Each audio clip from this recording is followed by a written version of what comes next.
You've spent so much of your life being told that thinking about yourself is selfish, that prioritizing your own well-being is wrong, that putting yourself first means you don't care about others. But let's ask the harder question: how can you pour from an empty cup? How can you give anything of value to the world if you constantly abandon yourself in the process? Self-prioritization is one of the most misunderstood practices in modern life. Often, people confuse it with selfishness, thinking that putting themselves first means neglecting others. But in reality, self-prioritization is not just healthy, it's essential. It is the act of recognizing that your well-being, your energy, and your time matter. It is the foundation on which everything else is built.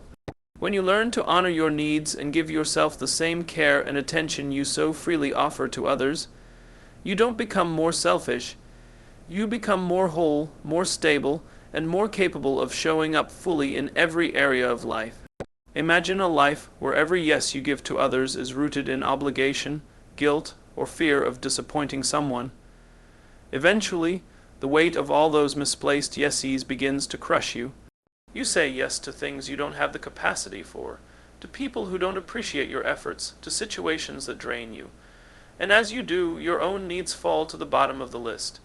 You start to feel resentment, fatigue, burnout.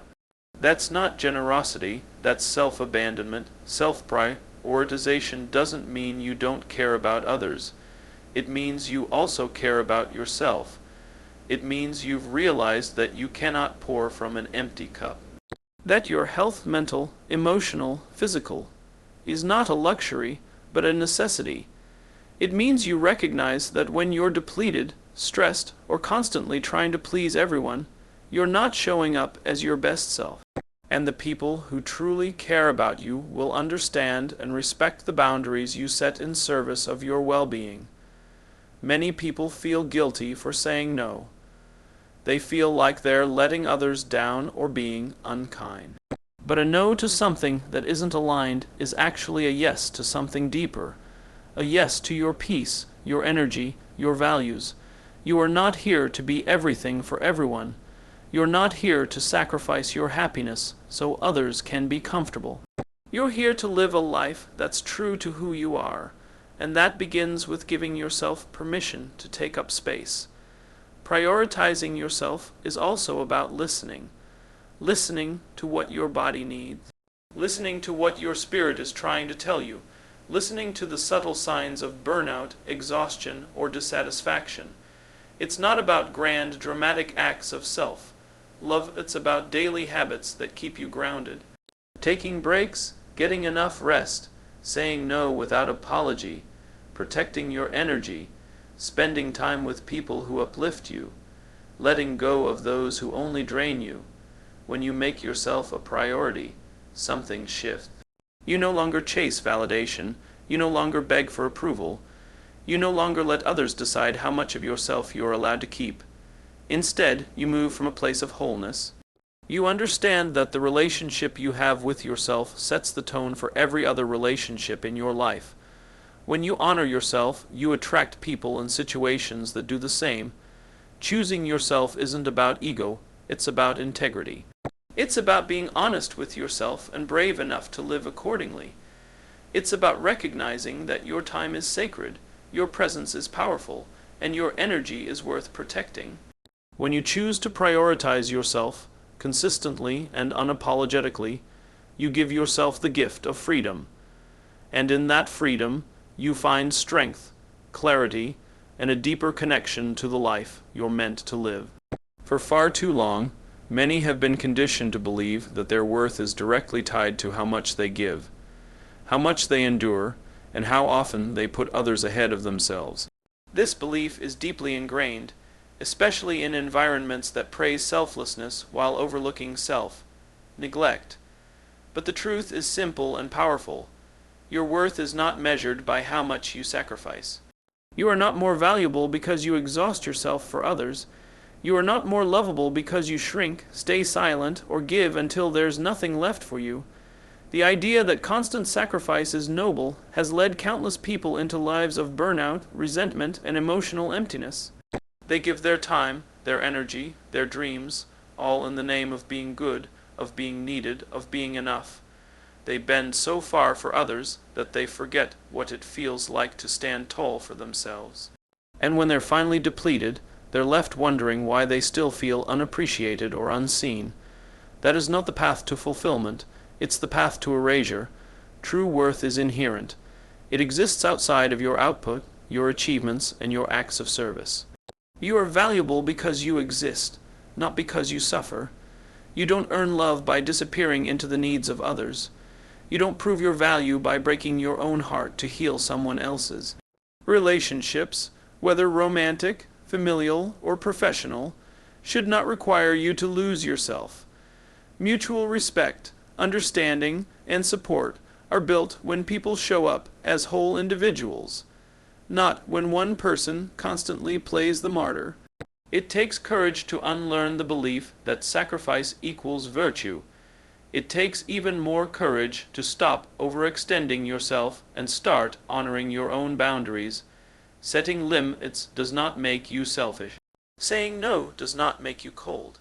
It makes you self-aware. It means you've realized that love and respect should never demand your depletion. Choosing yourself is a radical act in a world that often rewards overfunctioning and overgiving. But in doing so, you give others permission to do the same. You model self-respect. You model balance. You model what it means to care for others without abandoning yourself. And when you live from a place of worthiness, you make better decisions. You don't stay in situations where your needs are dismissed. You stop trying to earn love and start expecting it to be mutual. The shift happens when you start asking different questions. Not what more can I give, but what do I truly need? And not how can I keep everyone else happy, but am I happy too? And not do they still love me, but do I love myself enough to walk away if they don't? You don't owe anyone your constant sacrifice. You don't need to prove your goodness through your pain. What you owe yourself is compassion, rest, honesty, time to heal, space to grow, permission to change. You deserve to be surrounded by people who see your value without demanding your silence, your suffering, or your surrender. When you stop tying your worth to what you do for others, you begin to reclaim your power. You realize you can still be kind, generous, and loving without crossing your own boundaries.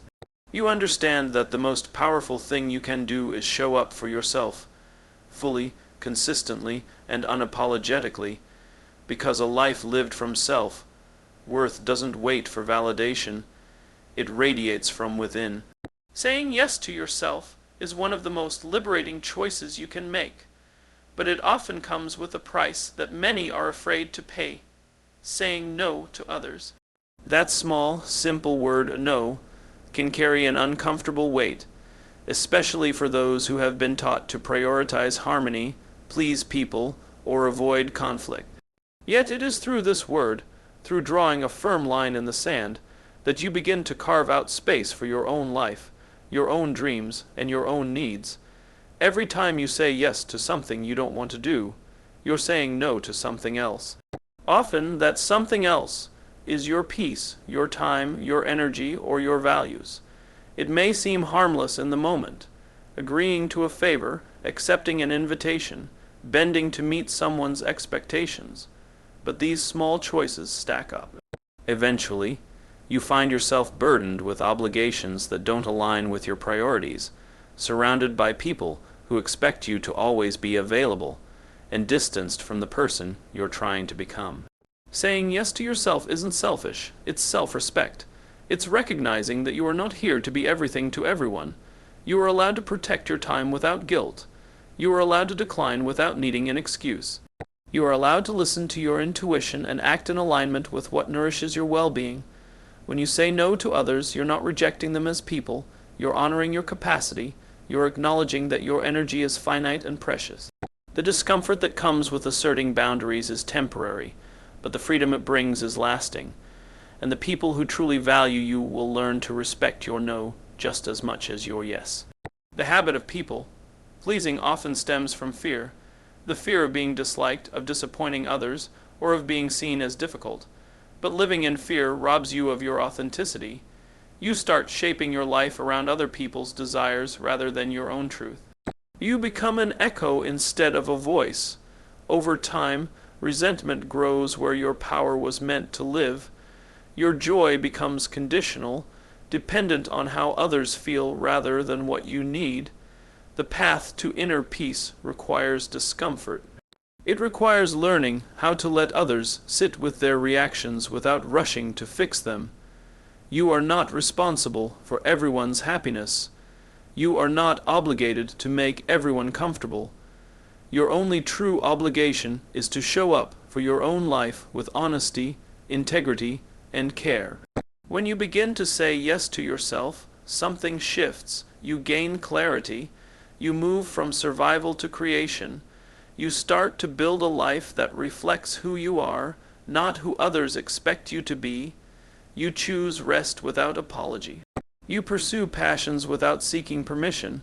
You hold boundaries not as walls to shut others out, but as gates that protect the sacred ground of your purpose.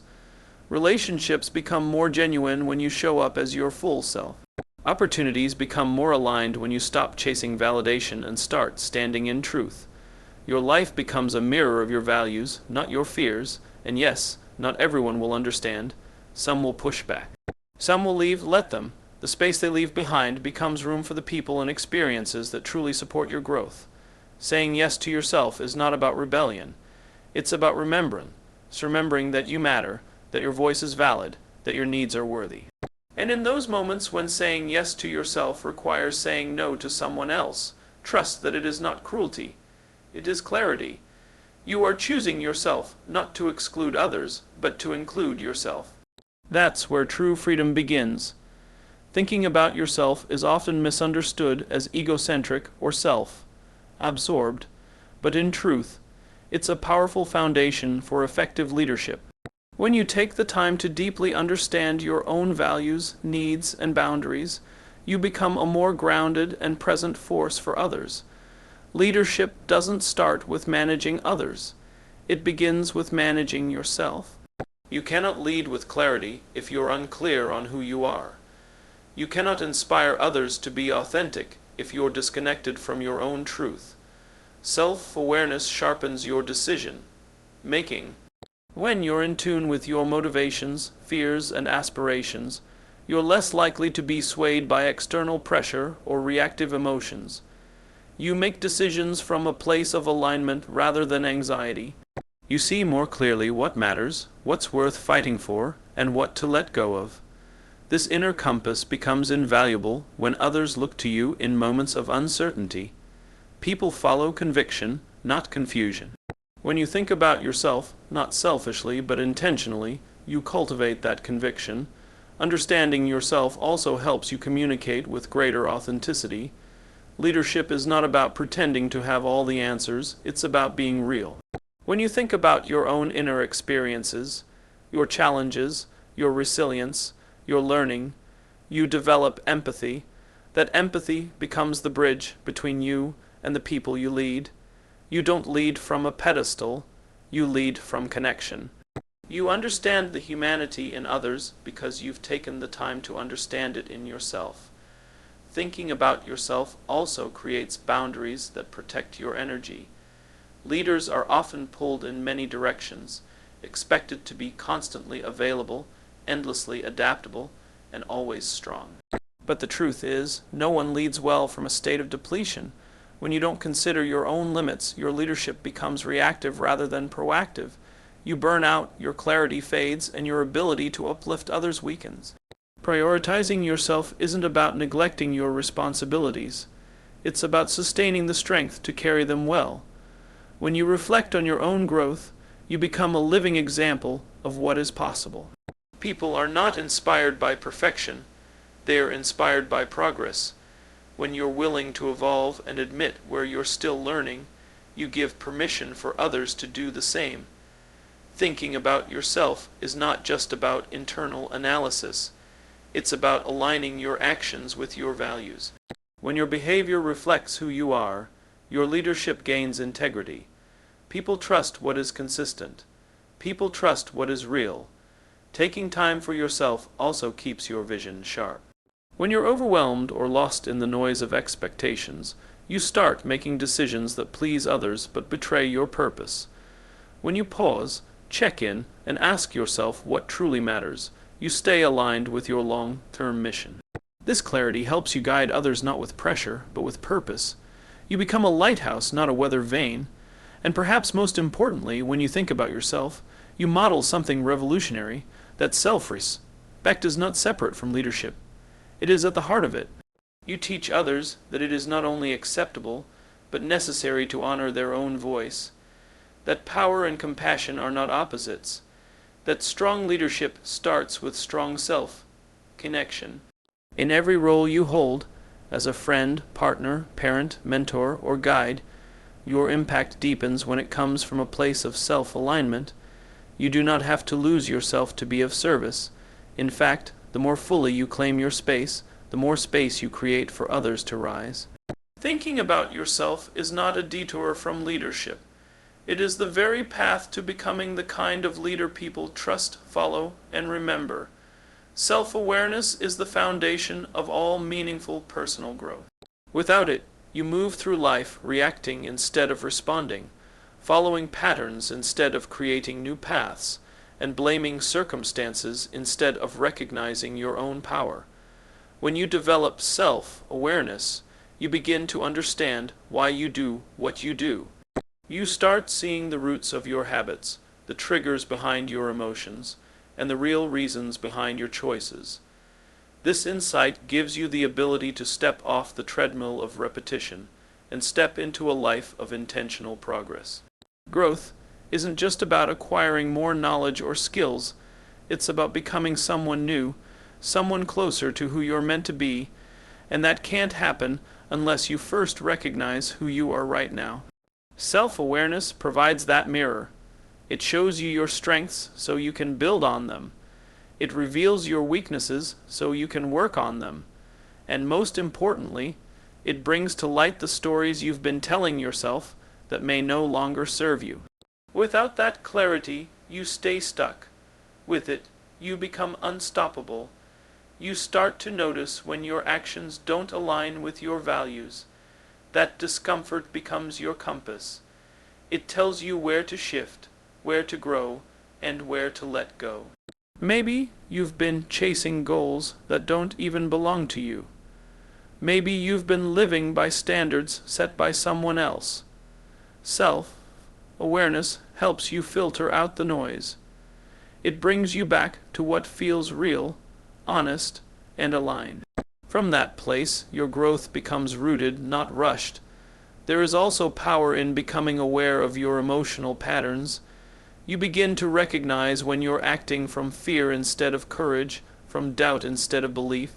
Emotions no longer control you. They guide you.